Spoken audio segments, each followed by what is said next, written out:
Mesdames et messieurs, je veux revenir sur un truc qui est super important et qui pourtant, on a tendance à se planter à chaque fois là-dessus, c'est de ne pas analyser les erreurs qu'on fait. De mon côté, j'en ai identifié 5, donc 5 fois là où j'ai largement sous-performé, ou alors 5 fois là où j'ai même perdu de l'argent pour des broutilles. On va donc voir exactement là où je me suis planté et là où j'aurais pu faire mieux. La première, et je sais qu'on va être assez nombreux à se reconnaître là-dedans, c'est le fait d'avoir fade Berachain, pas vraiment Berachain en tant qu'airdrop, mais plutôt Berachain en tant qu'opportunité pour se positionner sur des NFT. Je pense que tu l'as capté, hein, le move sur Berachain, c'était vraiment le game des NFT qui était dédié et qui ont fait des performances absolument folles. Alors qu'au final, quand on regarde les chiffres, il y avait seulement 0,25% de la supply qui était dédiée à ces NFT. Autant te le dire très clairement, tout le monde s'est monté la grappe pour des cacahuètes. Et la plus grosse représentation de la dynamique qui a eu lieu, je pense que c'est de loin les NFT Honeycomb. Ils ont un peu repris du poil de la bête, ils sont remontés à 0,18 récemment, mais à mon avis, ce sont ces NFT là qui représentent le mieux ce qui s'est passé avec le game de Berachain. Pour te donner un ordre d'idée de ce qui s'est passé, voilà, on a ce graphe là. On a toute une première période depuis le lancement des tokens, là où il ne s'est pas passé grand chose, le projet a pas pris plus de hype que ça. Ensuite, on a eu une énorme poussée ici, avec des NFT qui étaient aux alentours de 0,05 et qui sont montés jusqu'à 0,5 Ether, soit un x10. Ça, c'était vraiment pour le lancement du premier testnet avec Artio, et donc la première fois qu'on a vraiment vu ce game des NFT se matérialiser. Après ces retombées d'intérêt, on a eu le lancement de Bartio, et on a commencé à sentir qu'on arrivait vers la fin du game, vers la partie airdrop de Berachain, et c'est à ce moment-là que ça a commencé à dégringoler. D'ailleurs, chose pas très cool, c'est tombé pile au moment de la snapshot, avant même qu'elle soit annoncée, et au moment là où tout le monde a vu les résultats, c'est là que ça s'est vraiment effondré. Ce qu'on voit ici, c'est vraiment le cycle de vie de la majorité des NFT qui sont reliés à un airdrop pour un projet précis. Les gens peuvent dire ce qu'ils veulent, ils peuvent dire non, il n'y avait pas d'attente, je comprends pas. Si, il y avait de l'attente du côté des utilisateurs, même une attente assez forte, pour aller choper un airdrop pour les détenteurs de Honeycomb. Sinon, le prix de cette collection, il serait pas allé taper quasiment un Ether. Maintenant, c'est également symptomatique des projets qui sont hypés et qui vont lancer des NFT en rapport avec leur token. Ou en tout cas, des NFT qui permettent de spéculer sur un futur token. Si tu veux un exemple beaucoup plus récent, on l'a ici avec les NFT Kaito Genesis. Voilà, je t'affiche la charte et on peut vraiment observer quasiment la même chose. On a une phase de croissance progressive jusqu'à arriver à un multiple indécent. Ensuite, on a l'airdrop. Les gens se rendent compte que les tokens qui sont distribués ne sont pas à la hauteur du prix des NFT et donc ça va dumper de façon sévère. Pour référence, juste avant l'airdrop, on était à un floor de 10 Ethereum et les personnes qui ont détenu le NFT pendant une période assez longue ont reçu 8000 jetons. Au moment de l'airdrop, ça représentait 8000 $ versus environ 25 000 pour le NFT. Les comptes ne sont juste pas bons en fait. Et ça, c'est un truc qui arrive quasiment à chaque fois. Les gens ont tendance à surcoter ce que des NFT peuvent donner d'un point de vue token lors du TGE d'un projet. Ma première erreur là-dessus, c'est vraiment de sous-coter la spéculation qu'il peut y avoir sur ce type de NFT. Je veux dire ici, le NFT de Kaito, on parle quand même de l'équivalent d'un x5 en 2 mois. On n'est pas sur quelque chose d'anecdotique, et t'avais clairement pas besoin d'attendre de faire un x5, un x2 c'était largement suffisant et ça aurait déjà été très très beau. Donc vraiment c'est un truc que je veux surveiller de plus en plus, les NFT qui sont associés à des projets, et ne pas vraiment jouer ces NFT là pour essayer de choper un airdrop, mais plutôt jouer la spéculation sur ces NFT directement. Là où je suis vraiment complètement passé à côté du coche pour Berachain, j'ai réussi à bien me rattraper sur Eclipse avec les NFT de Validators qui à un moment étaient vraiment au pic de la hype et j'ai réussi à quasiment les vendre à ce moment-là. Donc ça c'est cool effectivement, mais c'est quelque chose que j'aimerais arriver à faire de façon un petit peu plus consistante. Parce que par exemple la SC, je suis complètement passé à côté, c'était quand même assez évident que c'était un truc qui pouvait prendre de la valorisation. Donc ça c'est vraiment un truc pendant la dernière partie haussière là où je suis passé complètement à côté, alors qu'il y avait quand même des jolies opportunités à saisir à ce niveau-là. Si je devais le résumer, c'est se positionner sur les NFT airdrop, mais pas pour les airdrops, justement ici pour la spéculation. Parce que les gens ont tendance à faire monter ces NFT bien plus qu'ils ne le devraient et bien plus que ce qu'ils vont recevoir en token. Alors par contre, c'est absolument pas une loi immuable non plus, ça peut partir dans tous les sens, on est d'accord, mais la tendance générale, c'est que les NFT ont tendance à être surpricés par rapport à ce qu'ils vont recevoir en token. Ça c'est pour ma première erreur, on enchaîne avec la deuxième. Alors le deuxième point va être un petit peu plus compliqué à exprimer, peut-être même à comprendre. Je sais pas du tout si c'est propre à moi ou si c'est un truc que tu ressens aussi de temps en temps, mais comme mon wallet commence à prendre une certaine plus-value, je sais pas, j'ai tendance à me relâcher, j'ai tendance à être plus tranquille, plus mou, à aller moins chercher les nouveaux projets et surtout à pas trop avoir ce réflexe d'aller sécuriser parce que je me sens en confiance. C'est un sentiment vraiment très très bizarre à expliquer parce que c'est des trucs qui sont un petit peu à l'opposé. Dans le sens où c'est des périodes pendant lesquelles la motivation elle a tendance à diminuer un petit peu. Justement parce que le wallet à l'inverse lui il a tendance à monter absolument sans effort. Et ça à l'inverse des périodes qu'on peut être en train de vivre en ce moment, là où le wallet lui a tendance à diminuer, peu importe les efforts qui sont fournis. Alors que là d'un point de vue motivation, envie, etc. je suis sur quelque chose d'un petit peu plus stable et j'ai même tendance à préférer. Je sais pas exactement pourquoi je réagis comme ça, mais c'est un truc que j'ai observé déjà à plusieurs reprises, que quand le marché est vert, et même parfois un petit peu trop vert, j'ai tendance à me reposer sur mes lauriers et à moins aller chercher, à moins aller grinder, alors que c'est justement pendant ces périodes-là qu'il y a le plus de petits trucs à aller chercher. C'est un petit peu comme perdre les pieds avec la réalité, parce que t'as tout qui tourne, tout qui roule trop bien, t'es sur ton petit nuage, et en conséquence tu fais moins attention, t'es moins alerte, et tu vas avoir tendance à louper plus de trucs ou plus de signaux qui en temps normaux,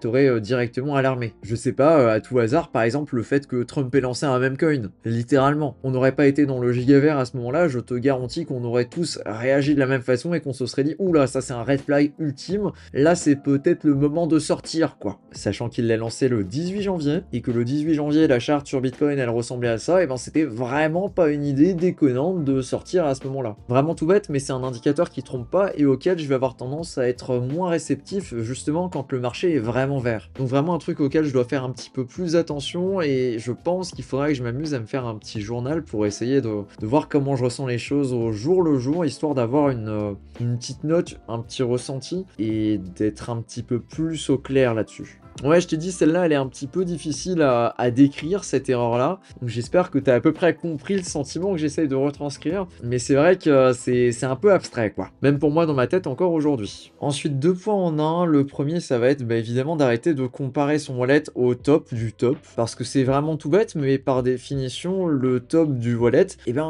va arriver que très rarement. Et donc c'est complètement stupide de comparer ton wallet à l'instant T par rapport à ton wallet au sommet du sommet, qui du coup est arrivé certainement très brièvement pendant seulement quelques jours. À la place de se dire qu'on a perdu 45-50% depuis le top, peut-être réfléchir différemment en prenant un autre métrique, et plutôt en prenant par exemple la valeur initiale à laquelle on est rentré. C'est peut-être plus pertinent et surtout moins démoralisant. Parce que par définition, ton wallet il est très rarement au top du top. Sauf si le marché continue de faire du vert, du vert, du vert, du vert en permanence, pour le coup c'est très rarement le cas. Ou alors ça se fait pendant des périodes qui sont relativement restreintes. Et ensuite on en revient à un point que tu attendais certainement depuis le début, c'est la notion de prise de profit. D'ailleurs c'est rigolo, mais c'est un sujet qui revient jamais quand le marché va bien, mais par contre dès que ça devient rouge, là tout de suite c'est le sujet principal. Est-ce que tu as pris des profits, même juste un tout petit peu, quelques pourcentages de ton wallet? Pour le coup, bien que je considère ça toujours comme une erreur, d'ailleurs sur plusieurs tokens sur lesquels j'ai fait absolument aucun effort, si tu veux un exemple flagrant, je pense que le mieux à te partager c'est Aérodrome. Aérodrome, j'ai dû acheter aux alentours de 0,6-0,7 par ici, donc vraiment il y a un moment déjà, le truc a fait un x4 pour aller taper jusqu'à du 2,20$, et j'ai pris absolument aucun profit sur cette position là, et on est retombé très difficilement jusqu'à mon point d'entrée quasiment, si c'est pas en dessous. Ça c'est un exemple tout bête d'une erreur qui est assez folle, parce que justement j'étais parmi les premiers à dire que les trucs genre Aérodrome, les VE33, etc. c'est un petit peu des Ponzi, et justement il ne faut pas se laisser piéger là-dedans, parce que ça a tendance à très bien performer pendant des périodes assez courtes, mais par contre ça peut très très vite dévisser quand le bear market débarque, ou en tout cas quand on a une perte de traction, et bien qu'aujourd'hui quand on regarde d'un point de vue TVL, Base soit toujours dans une position qui est relativement confortable, en tout cas pour les Layer 2, parce que niveau TVL DeFi c'est clairement number one devant Arbitrum, et aujourd'hui j'ai l'impression qu'on a un petit changement de narrative, et qu'on commence à voir de plus en plus une recrudescence des différentes Layer 1, avec Berachain qui par exemple s'en tire relativement bien je trouve, et à mon avis va faire partie des prochains grands gagnants. Le fait qu'il y ait un VE33 intégré directement dedans c'est déjà très très fort. On voit également du très beau du côté de Sonic qui a pris énormément de TVL et qui maintenant est en 13e position d'un point de vue TVL. avec surtout une feature qui est vraiment killer, le fait que 90% des frais de gaz soient reversés aux applications de la blockchain. On a également du hyperliquide avec le hyper EVM, même si le lancement a fait quand même quelques déceptions, on va dire. Alors j'ai un petit peu divagué quand même, on est parti sur des sujets qui n'avaient pas grand chose à voir avec la prise de profit, on est d'accord. Ce qui m'a vraiment aidé ici, c'est de comprendre qu'il y avait un gradient et que t'es pas obligé d'être soit exposé à 100%, soit à 0, mais que tu peux très bien trouver un seuil avec par exemple 10% de stablecoin. Et plus t'as l'impression que ça surchauffe, bah plus tu vas prendre de profit en stablecoin, et ça de façon progressive. Tu peux avoir ton propre métrique et te dire que par exemple si on passe un certain nombre sur le Fear and Greed Index, eh ben je vais prendre peut-être 1, 2, 3 ou 4%, et ça sur certaines fréquences. Par exemple, te dire que tu prends 2% de stable en profit toutes les semaines, là où le Fear and Greed Index, il est au-dessus d'un certain pourcentage. C'est une règle totalement arbitraire, mais avec ce genre de truc, tu te forces à prendre un petit peu de profit, même si c'est pas des sommes faramineuses, pour ne pas te retrouver dans le cas d'aujourd'hui, là où on a un marché qui est absolument horrible et qui est vraiment très peu enviable, avec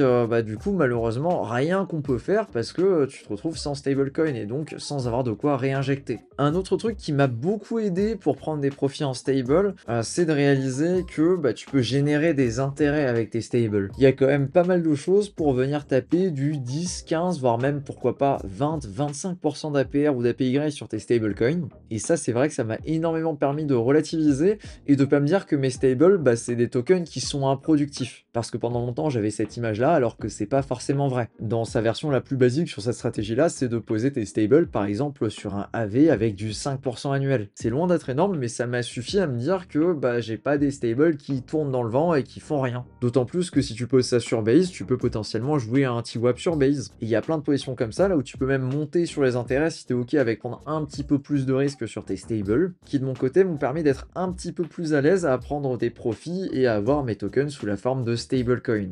Autant sur la précédente montée, là où on était en mars du coup 2024, là où j'avais vraiment pris aucun stable de côté, et là, grâce à ces deux petits trucs là, lors de la montée précédente, là où on a eu de nouveau un pic vers novembre-décembre, et là, j'ai eu ce petit déclic et j'ai réussi à prendre quelques stablecoins de côté. Alors c'est pas un pourcentage fou, au top de mon wallet, je pense que c'était aux alentours des 10%, et là, vu qu'aujourd'hui le marché tire particulièrement la tête, ce pourcentage là a mécaniquement augmenté. Voilà, c'est juste des maths, rien de particulier, et d'ailleurs j'essaierai de faire encore mieux la prochaine fois qu'on repart de cette façon-là. Une autre erreur de mon côté, ça va également être de fait complètement tout ce qui est testnet depuis quelques mois. C'est vraiment une mauvaise habitude parce que parfois il y a quand même des trucs assez intéressants. Alors je dis pas toujours non plus, on est d'accord là-dessus, il y a certains testnets qui ne sont vraiment pas intéressants, mais pour certains testnets, quand tu es vraiment actif dessus et que tu passes beaucoup de temps, que tu fais vraiment le maximum, certes c'est chronophage, mais ça peut quand même payer. Et ça j'avoue que ces derniers temps, peu importe, à partir du moment là où je voyais le mot testnet, c'était mort, j'y touchais pas, alors qu'en réalité les testnets avec lesquels tu vas quand même interagir correctement,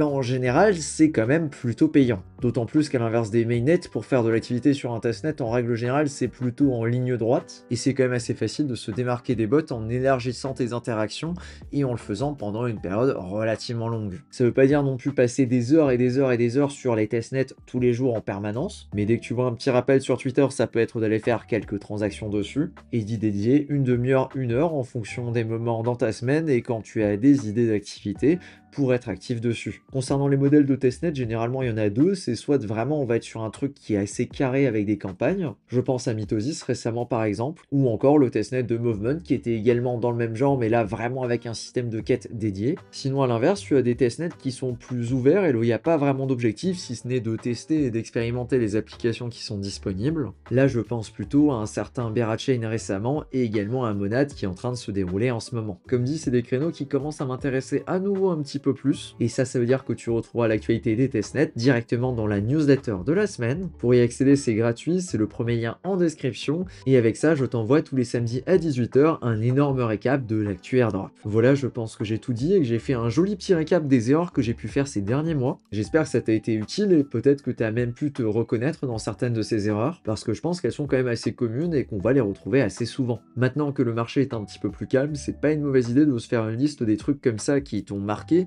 et à côté desquels tu es passé à côté, histoire d'être au top la prochaine fois qu'on a un marché qui se réveille. Sur ce, je te dis à bientôt pour une prochaine vidéo. Ciao!